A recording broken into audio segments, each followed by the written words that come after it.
Praise the lord. నేటి దిన వాగ్దానము. ఆయనలో జీవముండెను, ఆ జీవము మనుష్యులకు వెలుగైయుండెను. యోహాను సువార్త 1వ అధ్యాయము 4వ వచనము. విశ్వసించని ప్రపంచ నీడలలో జీవించు వారికి దేవుని వెలుగును ప్రతిబింబించేవారిగా దేవుడు యోహానుతో పాటు మనలను ఎన్నుకున్నారు. ఇదే మన పాత్ర అని ఇలా ఒక చోట చెప్పారు. అవిశ్వాసులు ఆయన యొక్క పరిపూర్ణమైన తేజో మహిమను మొదట నిలవలేకపోయారు. యేసయ్య నిజమైన వెలుగుగా ప్రతి ఒక్కరికి వెలుగునిచ్చెను. మనం సాక్షులుగా ప్రకాశించవచ్చు.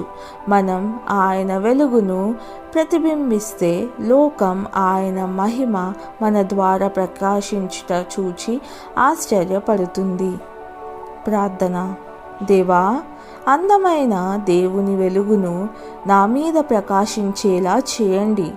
అవిశ్వాసపు లోక ఛాయలలో నీకు చెందిన వెలుగును ప్రకాశింపచేయుటకు నాకు సహాయం చేయండి.